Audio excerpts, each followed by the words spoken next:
Hi, Founder fans. Jason here. Today's founder is John Armstrong Jr., who would be Secretary of War during the War of 1812. But his life, in whole, is fascinating. Yesterday, we discussed his father, John Armstrong Sr., and his role in the American Revolution.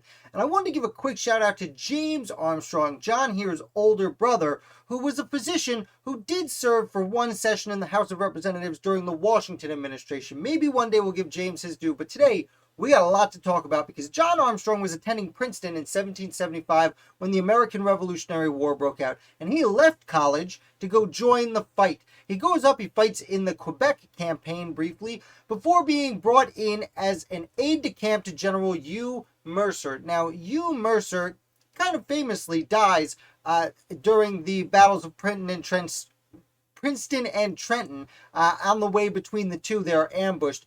And Armstrong, as one of his aides de camp, is the one who propped him up against the tree and then carried him from the field so he could be tended to for 9 excruciating days.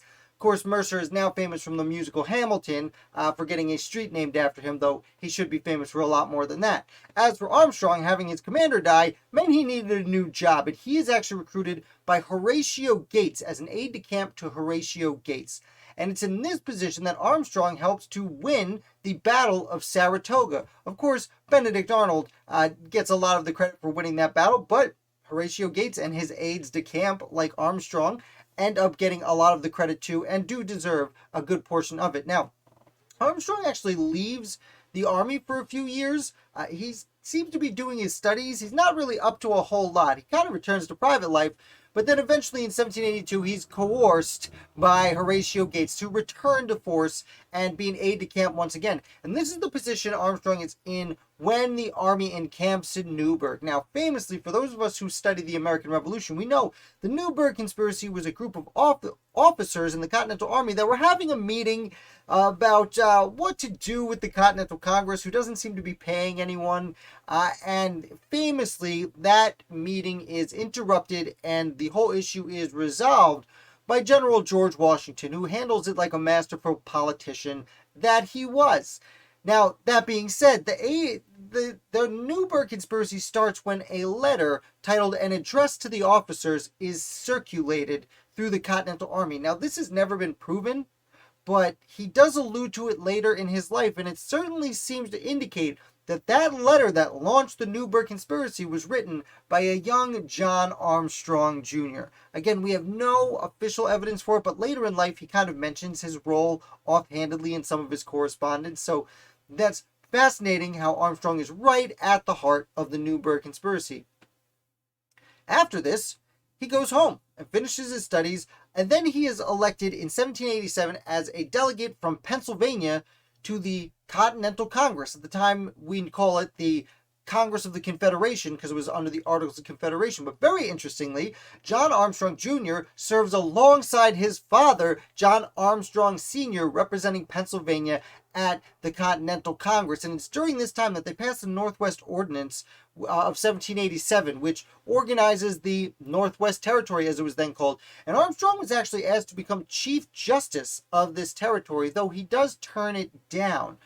Instead, he goes to private life for several years when something interesting happens. Now, I should note, Armstrong moved from Pennsylvania to New York during this time, and he married Alida, I believe her name is pronounced, Livingston. So he marries into the Livingston family. Always a good move if you're an American founder. And he lives in New York, and he stays in private life until the end of the 1790s, when he is actually chosen as someone resigns from the United States Senate, and Armstrong is appointed to fill his position in the Senate for a few months.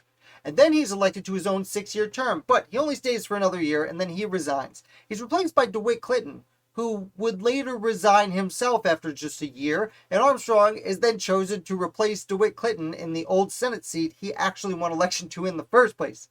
Armstrong only does this for a few months because this is when President Thomas Jefferson comes along and says, John Armstrong, I need you to go replace your brother-in-law, Robert Livingston, over in France. They just made the Louisiana Purchase, but Napoleon was being Napoleon over there, and Armstrong goes over, and he serves for 6 years in France as the United States representative to that nation. And briefly during that time, he also covers Spain for the United States. Now, after his time there ends, he returns home, wants to go back to private life, and he does for about 2 years until the War of 1812 breaks out, and he is actually asked to join the army again. He does, although he joins it in a very interesting position. Secretary of War. See, William Eustis had left that position, and, well, James Madison needed a Secretary of War, and it was very close. You see, Armstrong could be a bit of a prickly person, as it seems all Horatio Gates's former aides-de-camp could be, and Armstrong was almost defeated when he was nominated by Madison, though since the war had really only just gotten started, the Senate wanted to show a face of solidarity, so in a very close vote, Armstrong is chosen as Secretary of War. Now, things don't go really great for him. I do want to note that, he serves through 1813 and 1814, which is the heart of the War of 1812, and he is in charge as people are winning battles throughout upstate New York, on the Great Lakes, at sea. Though he's also in charge when Washington, D.C. gets burned.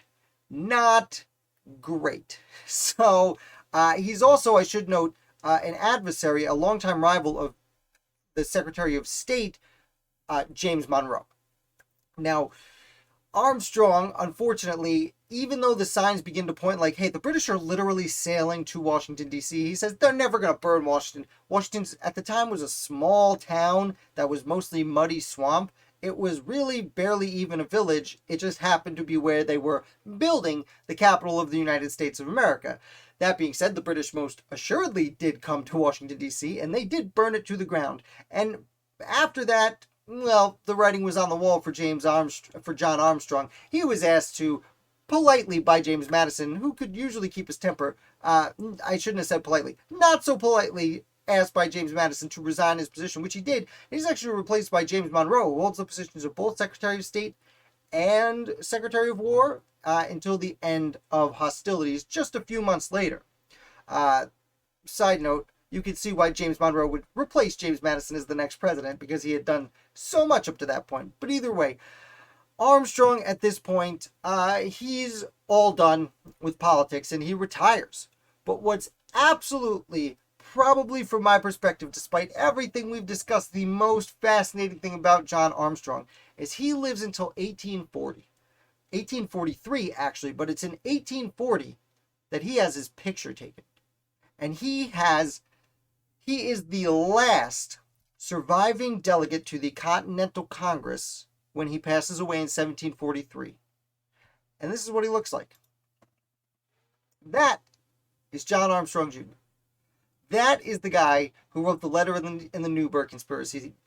He was a delegate to the Continental Congress. He was an early senator during the Jefferson administration. He was a ambassador to France during the Jefferson administration. He was Secretary of War through most of the War of 1812. And he lived long enough to get his photo taken with some dog and his gun. He looks kind of like just a farmer on his farm with his gun and his dog. I don't know much about the picture. I know it's actually called a daguerreotype. It's before photographs were a thing, which means he had to sit there for a really long time, as still as he could, for it to look like that, which makes it all the more impressive that there's a dog there, and it's pretty clear. Now, that's it for today. Again, John Armstrong Jr., easily the most important Armstrong in his family. I hope you enjoyed this video. I hope you liked seeing an actual photograph, because I don't usually get to put photographs in these videos. If you did enjoy this video, please hit like. It's the best thing you can do for the channel. If you're new here and this is the first video you've seen, well, I put one out every single day about a different American founder. If you enjoyed this, you might enjoy that. So definitely hit subscribe. And I'll be back with another founder for you tomorrow.